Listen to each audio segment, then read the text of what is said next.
ఓం నమః శివాయ. ఓం నమో నారాయణాయ. కర్మ నివారణ నరదృష్టి నివారణ కాళభైరవాయ నమో నమః. ఓం దిగంబరాయ విద్మహే అశ్వవాహనాయ ధీమహి తన్నో కాళభైరవ ప్రచోదయాతు. హరి ఓం. మా ఛానల్కి స్వాగతం. చూస్తున్న వీక్షకులకు ప్రేక్షకులకు ప్రియ కాళభైరవ భగవద్బంధులకి స్వాగతం పలుకుతూ మమ్మల్ని ఎంతగానో ఆదరిస్తూ ఉండబడినటువంటి ప్రియ సోదర సోదరీమణులకు, జ్యోతిష్య అభిమానులకు, హిందూ ఆధ్యాత్మిక భగవద్బంధులకి అందరికీ కూడా ముందస్తుగా ఆదివారం అమావాస్య మరియు మాఘమాస ప్రారంభకాల సమయంలో విశేషమైనటువంటి మహాసరస్వతి అమ్మవారి యొక్క జయంతి ఆశీస్సులు, రథసప్తమి, విశేషంగా భీష్మాష్టమి సందర్భంగా ఎలాంటి విధి విధానం పాటించడం వలన సకల గ్రహదోషాలు తొలగిపోయి నూతన ఆంగ్ల సంవత్సర ప్రారంభకాల సమయంలోనే మొదటి అమావాస్య ఆదివారం అమావాస్య సందర్భంగా ఎలాంటి ఐశ్వర్యాన్ని పొందడం వలన సకలమైనటువంటి గ్రహదోషాలు, వాస్తు, నరదృష్టి, సకల భూత ప్రేత పిచాచ బ్రహ్మర యక్షర యమదూత శాకిని డాకిని గ్రహదోషాలను తొలగించుకొని ఐశ్వర్యం పొందాలో తెలుసుకుందాం. 16/1/2026 నుండి 31/1/2026 వరకు పుట్టినటువంటి వారందరికీ కూడా ముందస్తుగా జన్మదిన శుభాకాంక్షలు. గతంలో వివాహం చేసుకున్న వారికి వివాహ వార్షికోత్సవ శుభాకాంక్షలు. ద్వాదశ రాశుల్లో గ్రహ గమనాన్ని వీక్షింపచేద్దాం.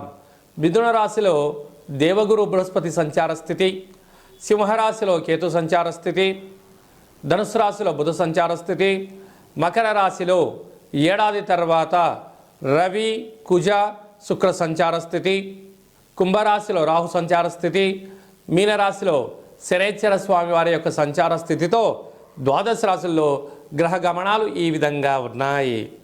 తులారాశి వారికి ఆదివారం అమావాస్య సందర్భంగా అర్ధాష్టమ పంచగ్రహ కూటమి దోష పరిహారార్థంగా ఎలాంటి విధి విధానం పాటించడం వల్ల ఐశ్వర్యాన్ని, ఆనందాన్ని పొందగలరో ఈ వీడియోలో సవివరంగా సంపూర్ణంగా తెలుసుకుందాం.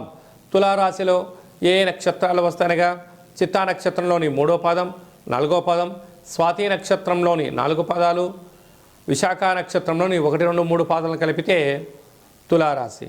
రాశాధిపతి శుక్ర భగవానుడు. వీరికి తృతీయంలో బుధ సంచార స్థితి, అర్ధాష్టమ పంచగ్రహ కూటమి. ఆత్మకారకుడు రవి, మనకారకుడు చంద్రుడు, రుణరోగ శత్రుకారకుడు కుజుడు, బుద్ధికారకుడు బుధుడు, కలత్రకారకుడు శుక్రుడు రాశాధిపతి అర్ధాష్టమంలో ఉండడం వలన 18వ తారీఖున ఆదివారం అమావాస్య, 19, 20వ తారీఖున దూరవాయు జల ప్రయాణాలు పెట్టుకోవద్దు. వీలైనంత వరకు మౌనం, ధ్యానం, ఏకాగ్రత, దేవతారాధన, ఆధ్యాత్మిక చింతన, సూర్య నమస్కారము, పక్షులకు ఆహారాన్ని ఏర్పాటు చేయడము, కుక్కలకు ఆహారాన్ని ఏర్పాటు చేయడము, గోమాతకి పచ్చిగడ్డిని లేక నవధాన్యంలో నానబెట్టి దానం చేయడం వలన సకల గ్రహ దోషాలు తొలగిపోతాయి. ఆవేశంగా ఉన్నారా? అనర్థాలకు దారి తీయడం, వాహన ప్రమాదాలు, యంత్ర ప్రమాదాలు, ఆయుధ ప్రమాదాలు, జలగండాలు, అగ్నిగండాలు పొంచి ఉన్నాయి. తస్మాత్ జాగ్రత్త. సంతాన స్థానంలో రాహు, 6వ స్థానంలో శని భగవానుడు ఉండడం వల్ల ఎక్కడో తెలియని రుణ సమస్య, తెలియని రోగ సమస్య, శత్రు సమస్యలు పొంచి ఉన్నాయి. ఇలాంటి కాల సమయంలో భాగ్యస్థానంలో గురు సంచార స్థితి ఉన్నప్పుడు అన్యూన్యమైనటువంటి గృహస్థాశ్రమ జీవితము, గురువులు, ఆధ్యాత్మిక చింతన, సత్ప్రవర్తన అవసరం. కనుక ఇంటి సింహద్వారానికి తప్పక బూడిద గుమ్మడికను పూజ చేసి కట్టుకోవడం, ఇంటి లోపల అమావాస్య రోజున ఈ యొక్క పంచమగ్రహ కూటమి సందర్భంగా ఇంట్లో నారికేల దీపాన్ని పెట్టుకోవడం ఆవశ్యకత. అలాగనే తెల్లజిల్లెడు వృక్షం దగ్గర కొబ్బరి నూనెతో దీపం పెట్టడం, అలాగనే పరిస్థితులు అనుకూలించినట్లయితే ఆ తెల్లజిల్లెడు యొక్క వేరును తీసి సింధూరం పూసి లక్ష్మీ గణపతి హోమాన్ని చేసుకొని ఇంట్లో పెట్టుకున్నట్లయితే మీకు, మీతో కలిగినటువంటి 7 తరాల వారికి అద్భుత అపార కుబేర రాజయోగ రాజసన్మానాలకు స్వాగతం పలుకుతారు. అదే కాకుండా సాఫ్ట్వేర్ ఉద్యోగస్తులు, హార్డ్వేర్ ఉద్యోగస్తులు, సినిమా నటీనటులు, సీరియల్లో వర్క్ చేసేవారు, యూట్యూబ్, వాట్సాప్, ఫేస్బుక్, క్రియేటివిటీ రంగాలుగా ఉండబడిన వారు, డిజిటల్ మీడియా రంగంలో ఉండబడిన వారికి అనేక రకాలమైనటువంటి అదృష్టం కలగబోతుంది. కనుక అదృష్టం వచ్చినప్పుడు జాగ్రత్తగా ఉండాలి.